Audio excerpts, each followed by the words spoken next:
可能还有人不知道，青海省博物馆的镇馆之宝明永乐款鎏金铜观音菩萨像现在已经到北京了。当然不止这一件宝贝来了，还有雪卫1号墓出土的金器、青海瞿昙墓的宏伟壁画，以及新石器时代的舞蹈纹彩陶盆都来了。以上这些文物都被陈列在中国非遗展览馆的青海丝路与瞿昙寺文物展厅内。目前知道这个展的人不多，但这个展览本身是很有含金量的。如果你住在北京或者5一来北京旅游的话，这个展绝对是值得一看的。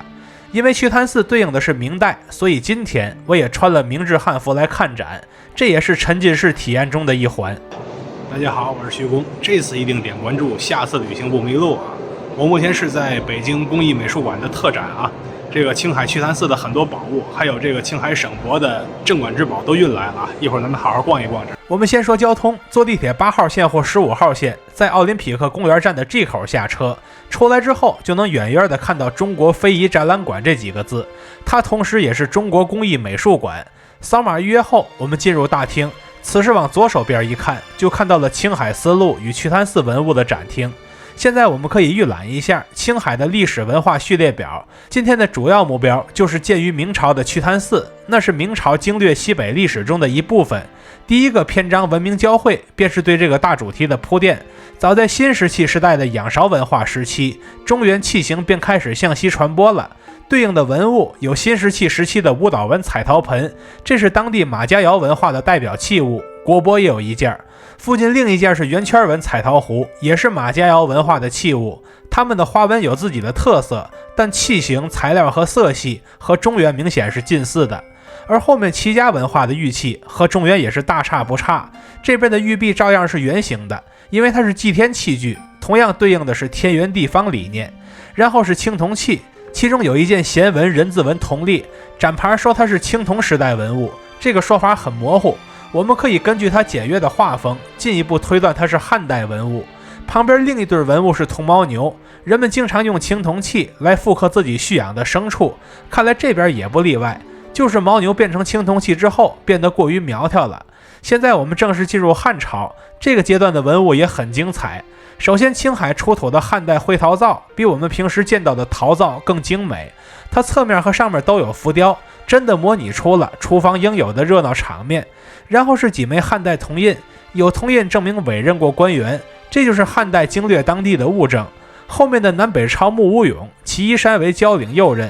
而且头上戴的是冠，这不像南北朝服饰，反而更像汉魏时期的打扮。旁边还有胡人牵拖磨印砖，这也是南北朝文物，说明在五胡乱华之后，胡人在现实中是很常见的，就会在各种艺术品中出现。下面介绍了唐代吐蕃时期的雪卫1号墓，这里出土了大量金器，其中的镶绿松石金链就是由4股8条金线编织而成，两侧搭扣上镶着不少绿松石，总体的观感是非常华贵的。此外还有骑射人物包金银饰片，这是一个骑马回身射箭的骑士，马腿已经残损，而骑士的头上则戴着苦寒之地的厚帽子。此外还有一件包金银牌饰，图案看起来像是在云中翻腾的蛟龙，龙可是帝王之争啊，这吐蕃人在想啥呢？而在周边的墓群中还出土了一件皇帝宝相花刺绣鞍肩，严格来说这已经没有鞍，只有肩了，它就是给马鞍配的垫子。往后是一种宋元西夏时期的佛教造像，其中的宋代菩萨铜像头上戴着七叶冠，画风更近似于藏传佛教的造像。它附近有一座元代的合金铜噶当佛塔，名字来源于噶当派，但当时的西藏已经是萨迦派一家独大了。明之前的青海文物概览我们就看到这儿，下面要上主菜了。在进入明代篇之后，我们先来了解一下明初对青海一带的治理手段是土流参制，也就是当地的土官与朝廷派的流官共同治理。对应文物包括一件紫铜描金信符，明朝向当地人征收赋税时要的是马匹，这个信符就是征税的官方凭证。此外还有2枚铜印，左侧是给汉官迁户所用的铜印，右边是给土官用的印，但它是清朝的，不知道为什么塞进明朝篇了。然后是一组明代的玉带，玉带主人是明代的大将柴国柱，因其勇冠3军，所以升任陕西总兵官，也是当时显赫一时的人物。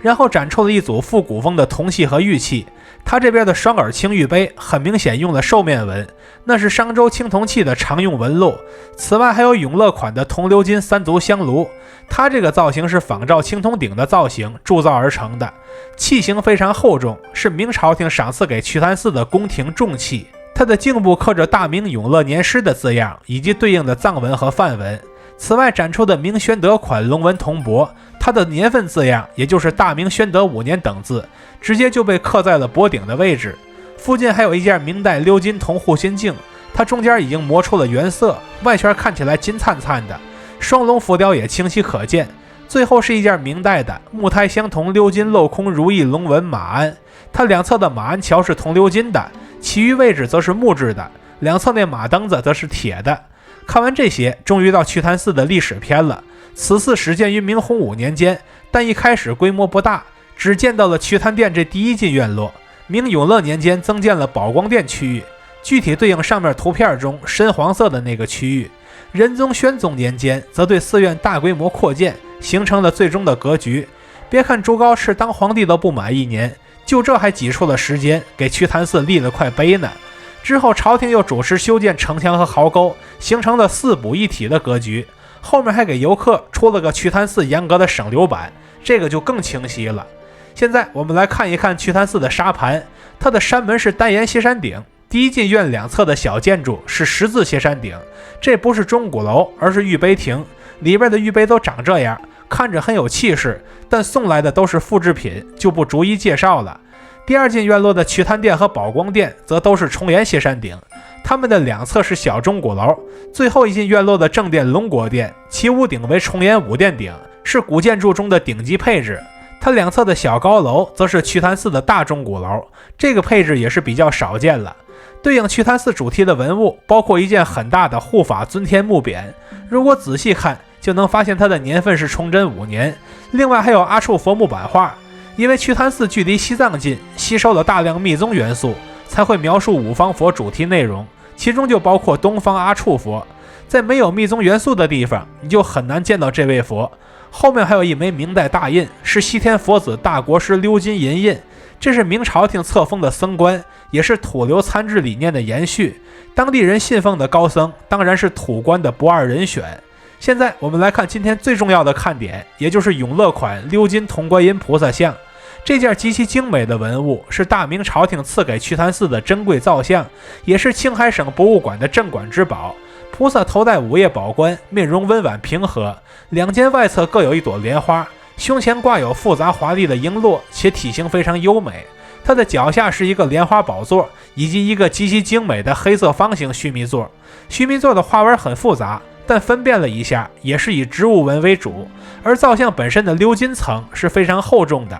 隔着玻璃罩来看，发现它的这个观感和纯金器也相差不大了。后面是一大组瞿昙寺大型石构件的复制品，这个就不逐一看了，只选出一个代表来看，就选择明象背云骨吧。它的底座是一个贵妇的像，鼻子上还卷着一朵莲花，上面则是布满云纹的座，座上就是那一面大鼓了。总体造型华丽而精美。然后是一组明代的佛与菩萨造像，第一件是骑狮观音造像，也是藏传佛教画风，其手中持蛇，或可称为狮吼观音。它旁边的正德款鎏金铜持金刚像，双手就各握着一个灵杵，这种灵杵就是密宗修行的重要法器，在藏传佛教造像中会高频出现。它附近还有明正统款的铜鎏金释迦牟尼像，造型像是汉传佛教的风格，看起来更加平和一些。周边墙上的知识展牌简要介绍了瞿昙寺的彩画，此外还介绍了另外几座寺院。如果将来去到青海自驾，这些都是重要的看点。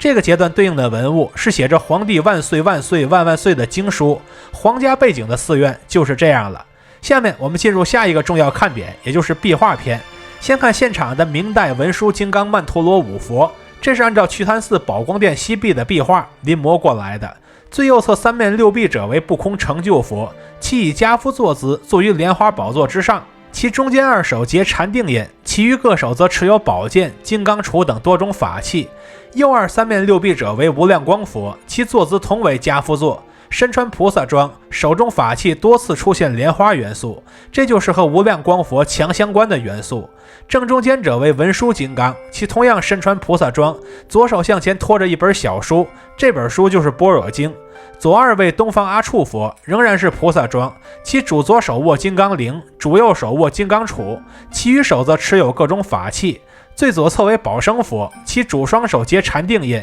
其余手则持有剑、铃、杵等法器。然后是一件明代的皇帝万万岁牌位复制品，其原件在瞿昙寺龙国殿内。这上边的3种文字，中间是汉字，左侧是藏文，右侧则是兰扎体梵文，内容是一样的皇帝万万岁。往后是藏经殿北廊壁画的临摹品，内容为佛传故事。昔日世尊于菩提树下即将成道时，魔君前来阻挠威胁，佛陀却不为所动，视为魔君拒战。另一侧的佛发现向他吠叫的白犬，竟是一位婆罗门都提子父亲的转世身，并借助其前世记忆，帮都提子找到了他父亲深埋的遗产，视为白犬吠佛。后一组是大鼓楼北廊壁画的临摹品，这又是另一组佛传故事。左侧是一个拜会天神的王者，所以故事名为一王拜天神。王者的随从穿着武将袍服，腹部有抱肚，头上戴的像是戒则。另一组故事则是一位王者在叩拜刚才我们见过的那面象背云鼓，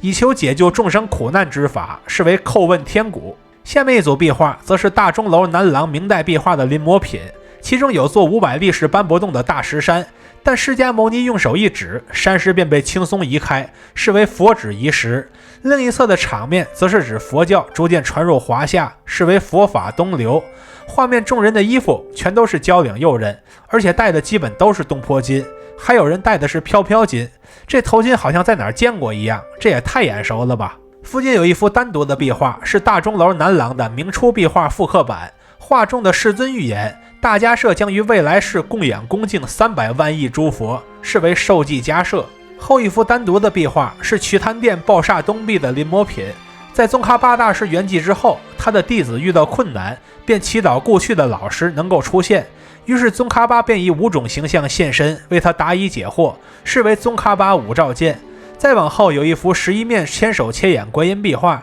是依瞿昙寺3世殿的明代壁画临摹而成，我们在寺院中也会见到，而且这次的千手千眼是非常真材实料的，凑近了就能看得到，这在日常的旅途中可并不多见。下一幅是临摹自瞿昙殿殿门东壁的密城文殊净土壁画，右侧城墙之内的区域就是净土，也就是文殊修成之后所居住的清净之所。城墙内外皆有祥云缭绕，宛如仙境一般，配色则灵活使用绿、红、金等颜色，显得画面无比鲜明而生动。另一幅则是临摹自瞿昙殿殿门西壁的明代阿处佛净土壁画，上方的净土中站着很多弟子供养菩萨等人，如果切到下方，还能看到一支浩浩荡荡的队伍正在奔净土而去。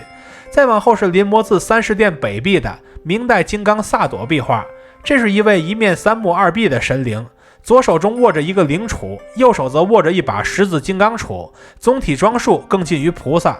最后一组壁画是释迦牟尼师徒3尊的壁画，左右两侧斜视的2弟子中，年少者为阿难，年老者为迦叶。主佛下方的须弥座中还各藏着一个白象，而主佛背光的左右两侧则是自明代以后常见的佛教装饰6拿具。而楼上区域的那些壁画临摹品，我大致扫了一眼，好多都是刚才看过的，就不重复看了。至此，我们便彻底逛完了这个展。我们今天沿途所看到的那些看点，除了开场为清代过往的历史所铺垫的那些文物之外，其余基本都是围绕着明代瞿昙寺建筑群的历史来展开陈述的，包括我们刚才提到的那件镇馆之宝也在这个范围之内，它便是明朝赐给瞿昙寺的诸多藏品中最为珍贵精美的那一件，所以现在的地位更高一些。我们不难发现，瞿昙寺的文物价值是非常高的，它不仅拥有大批的金铜造像，还有很多珍贵的明代御赐碑刻，而我们沿途看到的精美壁画也是以明代为主的，